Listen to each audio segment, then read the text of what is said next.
Schade, dass man den nicht um 180 Grad drehen kann. Ob mittelalterlicher Krieger oder 2 Meter große Plüschtiere, beim Cosplay versuchen Menschen eine zweite Existenz als Fantasiefigur zu leben. Also ich habe eigentlich zum Hasen gefunden, weil ich finde einfach, er ergänzt mich im Charakter perfekt. Zurückgezogen, scheu, zierlich.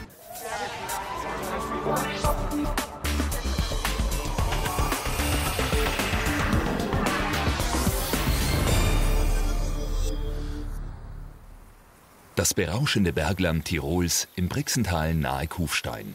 Alles folgt hier dem täglichen Lauf der Natur. Das heißt, nicht ganz.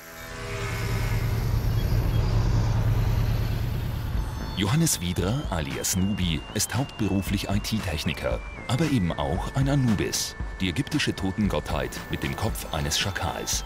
Das ist seine Tierseele. Akribisch hat er sich die Kostüme dafür gebaut und geht damit auch Motorradfahren und Fallschirmspringen. Einmal im Jahr treffen sich die sogenannten Furries, die lebenden Plüschtiere, für eine Woche in Wörgl in Tirol. Die Firma weiß bei mir, dass ich mich in Kostüme reinschmeiße und damit unterwegs bin. Ja. Hat aber keine Auswirkungen jetzt weder auf die Arbeit noch auf irgendwelche arbeitstechnischen Wege, arbeitstechnischen Sachen, weil es eben Privatsache ist, ja, und das wird dort immer sauber getrennt. Ja, und das finde ich auch ganz gut. Familie weiß das auch, wird akzeptiert, ja, ist halt so.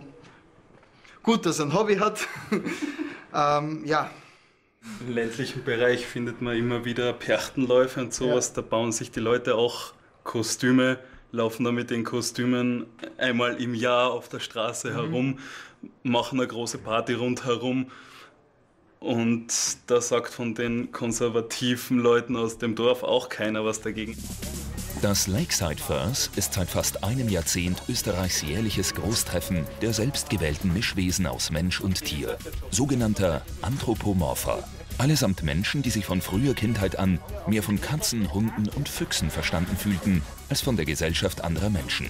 Das sind die Furries.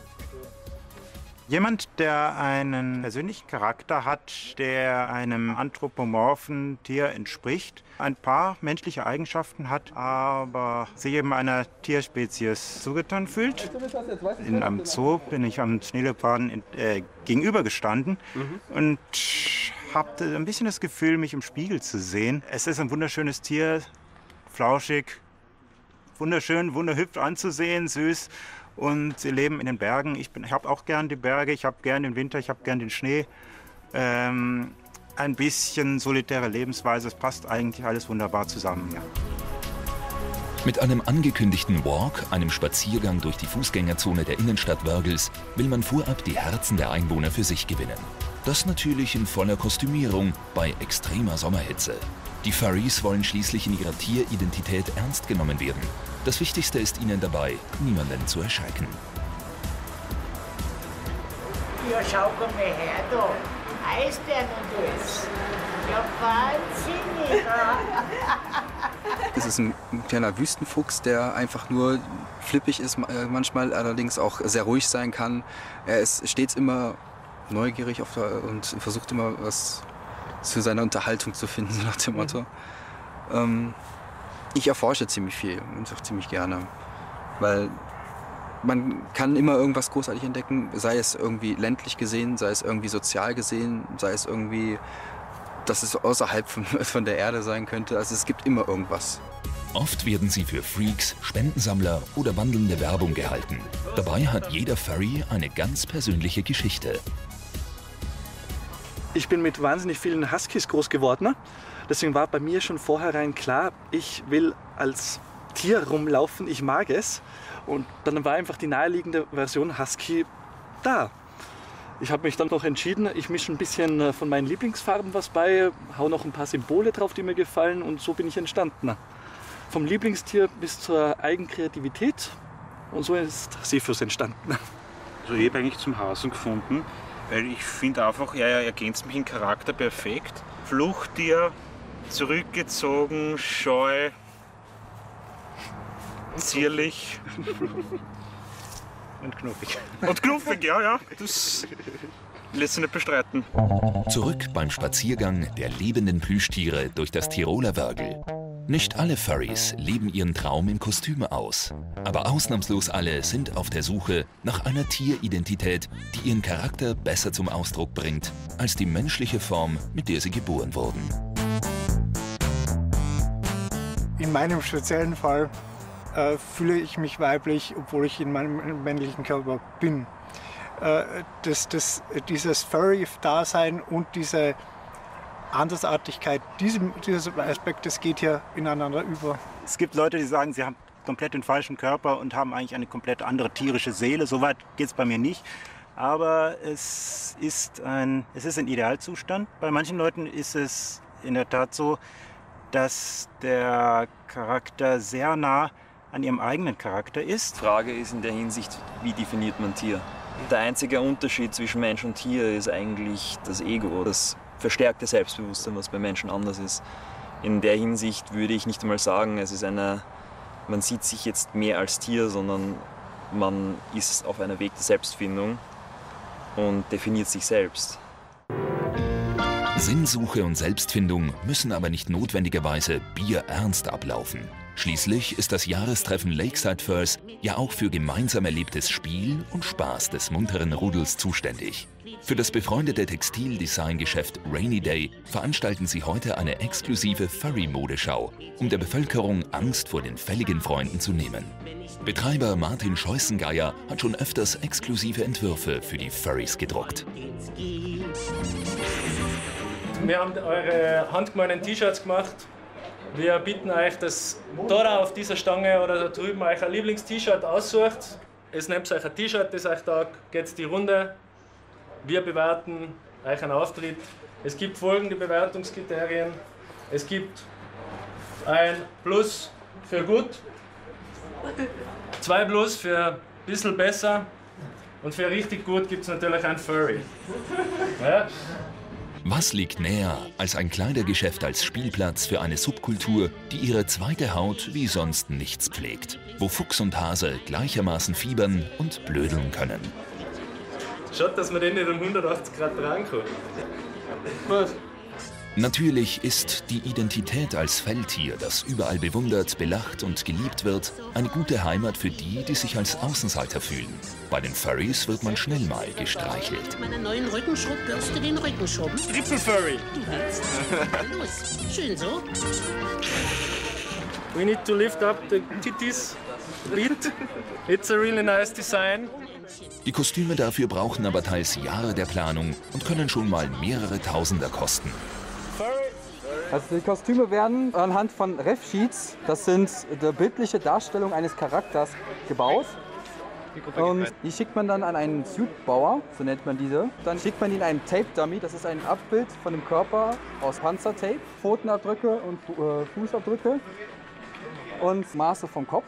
Und anhand dessen fängt der Bauer an, dann zu arbeiten und baut den Suit maßgefertigt an die Person.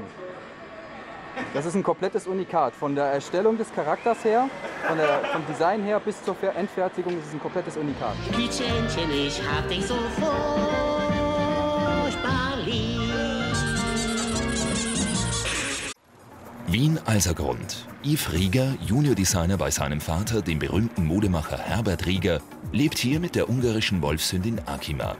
Er ist ein Furry, der seine Träume, Tier zu sein, nicht mit Kostümen auslebt, sondern durch Philosophie. Mein Verhalten ist mehr darauf ausgelegt, dass ich mir anschaue, wie Tiere zueinander sind. Tiere haben keinen Hass zueinander. Tiere lügen nicht. Sie sind sehr offen, sie sind direkt. Wenn sie jemanden nicht mögen, dann beißen sie an. Das mache ich zwar nicht, auch wenn ich es manches Mal gerne würde, aber ich versuche, die positiven Eigenschaften von Tieren zu übernehmen und sie in ein soziales Umfeld anzupassen. Als Grafiker, Designer und Fotograf engagiert sich Yves auch in der Furry-Szene der Mischwesen aus Mensch und Tier. Das große Lakeside Furs-Treffen in Wörgl hat er für die Nachwelt festgehalten. Seinem ganz persönlichen Furry-Charakter Karakina Fox versucht er schon seit Jahren ein Gesicht zu geben. Der Grundaufbau ist eigentlich ein schlangenartig reptilischer Kopf Ein sehr sehniger Körper mit sowohl Wolfseigenschaften als auch Katzeneigenschaften, als auch drachenartig. Also es ist eine Mischung aus allem, weil ich persönlich nichts gefunden habe, mit dem ich mich identifizieren kann. Und somit eigentlich komplett angefangen habe, es aus mir selbst aufzubauen, die Rillen auf der Seite, sondern ein Sekret ab, mit dem das Fell praktisch instand gehalten wird, durch das sie diese metallische Oberfläche bekommt.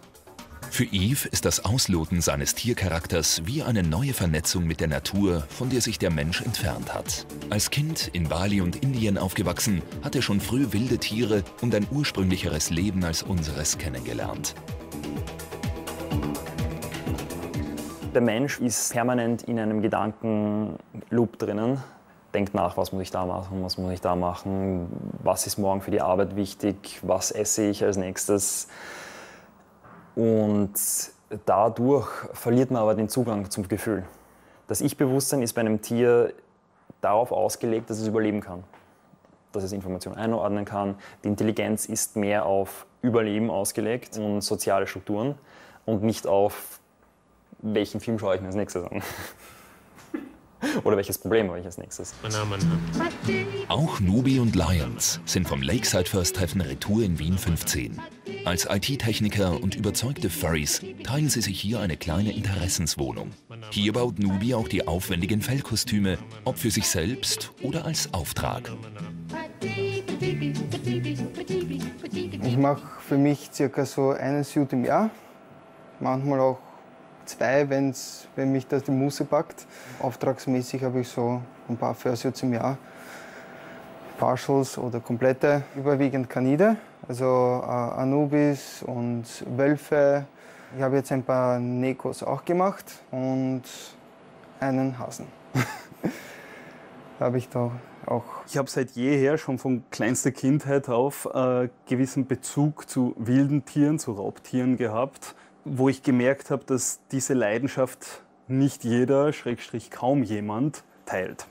Die Herzensfreundschaft zum ausgewachsenen Löwen endete vor wenigen Jahren tragisch, als das Raubtier an Nierenversagen durch die europäische Kälte starb.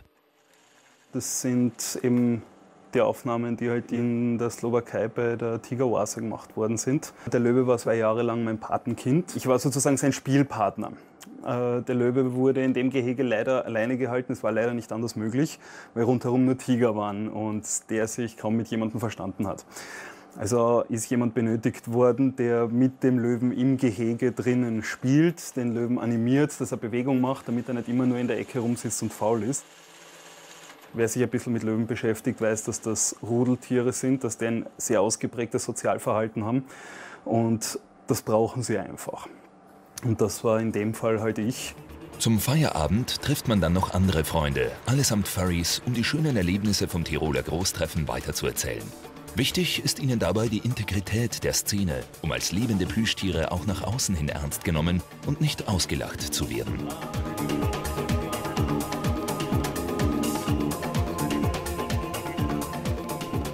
Wir werden verstanden von den Leuten, mit denen wir uns umgeben. Sei es jetzt in der Furry-Community oder auch außerhalb. Also wir müssen uns niemanden aufbinden, um ihn von irgendwas zu überzeugen. Das ist weder Aufgabe noch Ziel des Ganzen.